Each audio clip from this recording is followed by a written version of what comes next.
Hi guys, இதுதான் black 2. நம்ம வெளியலாம் போகிறோம். அதுக்கு முந்தி வெளியில் வந்தோடனே சூரியன் பல்ல காட்ட எனக்கு உடனே பரவசமாயிடுது. ஏனென்றால் நிறைய நாளைக்கு பிறகு சூரியன் எப்படி பார்க்க ஒரு ஆனந்தம். நம்ம இப்போ எங்கே போகிறோம்னு சொன்னால் வீட்டுக்கு தேவையான சமையல் சாமான்கள் பண்ணுறதுக்கு ரா என்ற ஸ்ரீலங்காக்கள்ற பிளாஸா இது. இங்கே வந்து எல்லா சாப்பாட்டு சாமான்கள், ஃபிஷ் அண்ட் மீட் ஐட்டம், சமையலுக்கு தேவையான ஐட்டங்கள், மற்ற வந்து இவங்கள்ட்ட கேட்ரிங்கும் இருக்குது. ஸோ நம்ம இப்போ எங்கே போகிறோம்னு சொன்னால் நமக்கு தேவையான சமையல் பொருட்கள் பண்ணுறதுக்கு. அதுக்கு முதல் இந்த பக்கெட் எடுத்தாச்சு. இதுக்குள்ள வந்து சாமான்களை நாங்கள் வேண்டி போட போகிறோம்.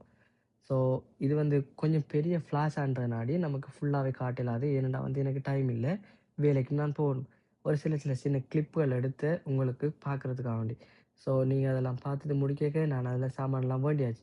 வேண்டி அப்படியே பொடி நடையாக தனிமையில் இனிமை காண்ற மாதிரிக்கு என்ற பாட்டில் நடந்து போய் கொண்டு இருந்தேன். சரியென்று போகக்குள்ள கண்ணில் பட்டது தான் இந்த சீனிக்கள். இது எனக்கு ரொம்பவே பிடிக்கும். உங்களுக்கு பிடிச்சா சொல்லுங்கள். சரின்றது பேக்கை எடுத்து அப்படியே காருக்குள்ளே வச்சா பேக் பிஞ்சுது. உடனே எனக்கு வடிவேல்ற ஒரு டயலாக் தானே இப்போ வந்து போச்சே என்றது மயிலவையும் குடிச்சிட்டு வீட்டை போகிறதுக்கு வழிகிட்டாச்சு. ஒரு நல்ல பாட்டுக்கு எடுத்து போவோமேன்னு பாட்டையும் போட்டாச்சு. நினைச்ச வாழ்க்கை வேணும் நெஞ்சம் கிடந்து ஏங்குது படைச்ச. ஃபைனலி வீட்டை வந்து ரீச் ஆகியாச்சு.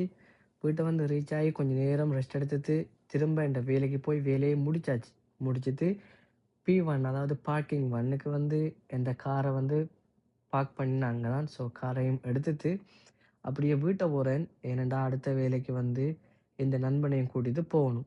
அதுக்காக வேண்டியே வீட்டை போகிறதுக்கு ஆயத்தம் ஆயாச்சு. அப்படியே வரையக்குள்ள ஃபியூவல் அலர்ட் காட்டிச்சு கேஸ் இல்லைன்னு சொல்லி. ஸோ கேஸ் ஸ்டேஷனுக்கு வந்து நம்ம ஆளுக்கு தேவையான சாப்பாடு அதாவது கேஸையும் ஃபில் பண்ணியாச்சு. ஃபில் பண்ணின அப்புறம் வந்து வீட்டை போய் காரையும் பார்க் பண்ணிட்டு நண்பனுக்காக வேண்டி வெயிட் பண்ணியிருந்து நண்பன் வர அடுத்த வேலைக்கு அவனை கூட்டிட்டு அப்படியே இறங்கியாச்சு.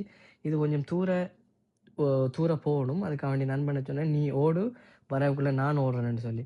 ஸோ அவனோட நான் பக்கத்துல இருந்து அப்படியே இரவு தானே, ஸோ இனிமையாக ஒரு சில பாட்டு கேட்டுட்டு 100 கிலோமீட்டர் தாண்டி போகிறோம்.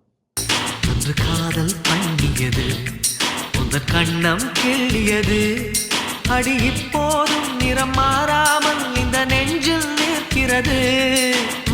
பாட்டு கேட்டோன்னே எனக்கு நித்திரை வந்துச்சு. நண்பன் எழுப்பினான், இடம் வந்துட்டு தயவு செய்து எழும்பு, ஸோ நம்ம வந்து வேலையை பார்க்கணும்னு சொல்லி. சரி நண்பன் டைம் ஏற்ற வேண்டியது அப்படியே வந்து எழும்பி வேலை செய்கிற இடத்துக்கும் போய் வேலையை நல்லபடியாக முடிச்சுட்டு நினச்சோன்னான். சரி வேலை முடிஞ்சானே வீட்டை போகும்பான்னு சொல்லி வலிக்கிட்டு வீட்டை மெப்பை போட்டு பார்த்தா 5 மணி காட்டிச்சு விடிய காலையில்.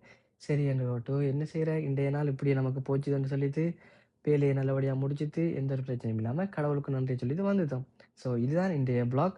ஸோ மறக்காமல் உங்களோட ஆதரவு தாங்க, லைக் பண்ணுங்கள், கமெண்ட் பண்ணுங்கள், சப்ஸ்கிரைப் பண்ணுங்கள், அப்படியே பெல் ஐக்கனை மறக்காமல் ப்ரெஸ் பண்ணுங்கள். தேங்க்யூ.